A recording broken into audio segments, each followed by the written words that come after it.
Jumpa lagi dengan saya, Mr. Sorchan, di dalam channel pengembangan kepribadian atau mentoring self improvement. Kita akan belajar, konteks besar kita adalah menempa kesuksesan setiap hari.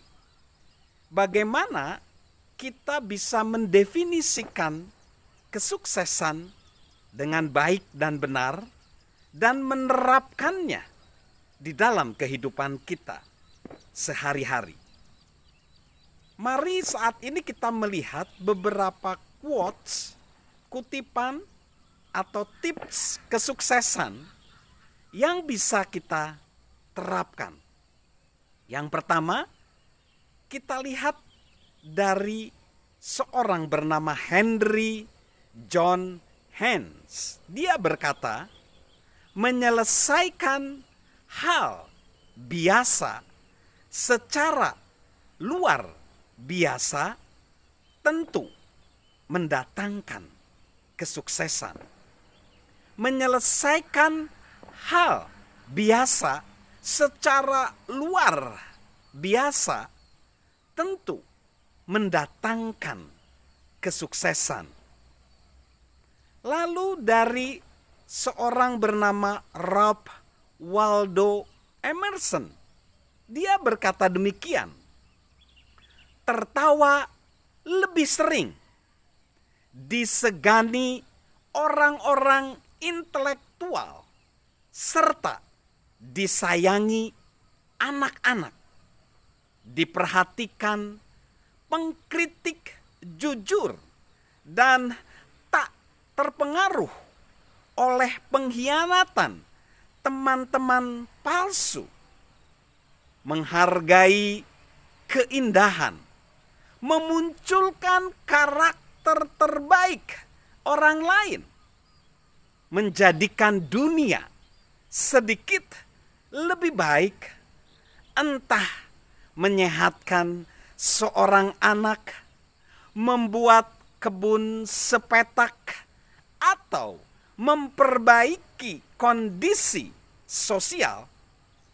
Kehadiran Anda meringankan beban hidup satu orang, paling tidak. Itulah yang dinamakan kesuksesan. Lalu kita akan masuk ke seseorang yang tunanetra tetapi berhasil sebagai pengacara yang luar biasa, yaitu Helen Keller.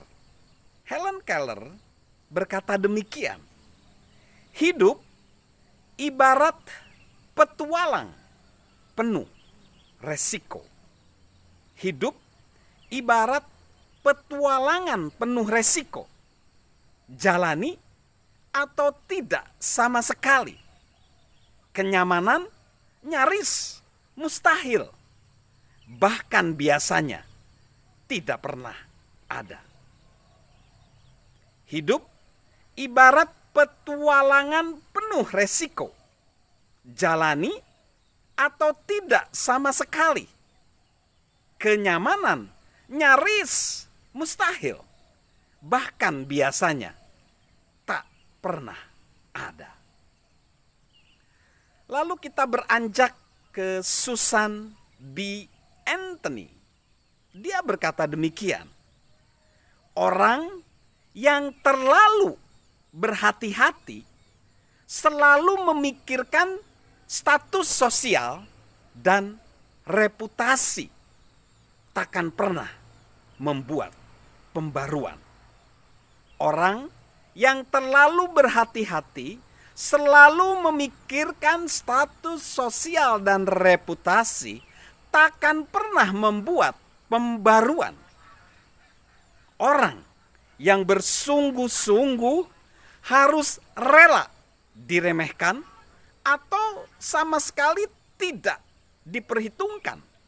Dan setiap saat bersama-sama maupun sendirian simpati terbuka dinyatakan. Menguji ide serta segala hal yang berkaitan dan menanggung konsekuensi.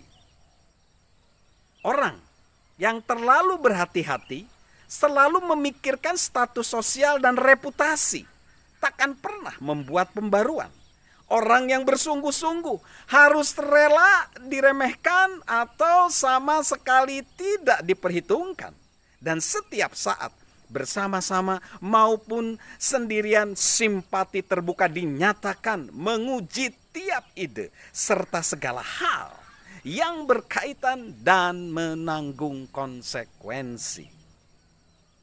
So, kita akan lihat saat ini seseorang yang menjalankan hal-hal tips tadi itu adalah seorang yang bernama Elizabeth Blackwell.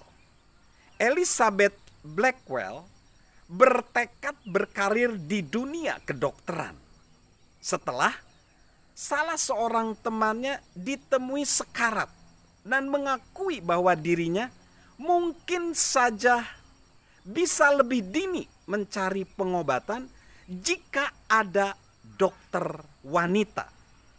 Namun banyak tantangan menghadang Elizabeth Blackwell. Ia kekurangan uang, tak punya latar belakang pendidikan yang cukup untuk mendaftar di sekolah kedokteran, dan terlebih lagi ia seorang wanita yang hidup di pertengahan tahun 1800-an. Pada tahun 1800-an, masa itu wanita tidak diterima masuk di sekolah kedokteran. Tidak ada seorang dokter pun yang percaya bahwa ia akan berhasil menerobos tantangan itu. Bertekad mewujudkan impian, Elizabeth meyakinkan salah satu dokter untuk mengajarinya secara private dan membiarkan menggunakan perpustakaan pribadinya untuk mempersiapkan diri memasuki sekolah kedokteran. Setelah puluhan kali ditolak, dia nggak bisa masuk di sekolah kedokteran. Dan ada sekolah kedokteran kecil di Jenewa, New York, setuju dengan satu syarat, mahasiswa lain harus ikut setuju. Menganggap hal itu pada waktu itu hanyalah sebuah guroan, sebuah humor, bahkan sebuah ejekan, para mahasiswa justru dengan suara bulat menerimanya. Pada 6 November 1847, Elizabeth mulai kuliah. Ia tidak hanya mampu melewati tugas-tugas yang meletihkan, tetapi juga ia melewati cemoohan langsung, cemoohan, ejekan dari orang-orang. Rumah sakit bahkan enggak mengizinkan dia kerja praktek. Jadi ia terpaksa merawat orang miskin yang terkena gangguan jiwa di daerah lain di Philadelphia. Tahun 1849, Elizabeth lebih dulu lulus daripada teman-teman seangkatannya. Ia juga berhasil memperoleh penghargaan dari para dosen, teman seangkatan, dan penduduk kota. Namun perjuangan belum selesai. Surat kabar di seluruh penjuru Amerika Serikat dan Eropa mencemooh dan menjelek-jelekan Elizabeth dan kampusnya Geneva Medical School. Ketika Elizabeth ingin memperoleh pelatihan tambahan di Paris dan London, dia juga menghadapi tantangan di sana. Saat ia membuka kliniknya di New York, enggak banyak pasien yang datang berobat. Ia lantas berpikir membuka sekolah kedokteran dan merawat para orang-orang yang terlantar anak miskin.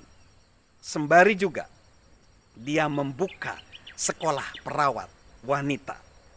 Institusi itu masih berdiri dengan nama New York University Downtown Hospital.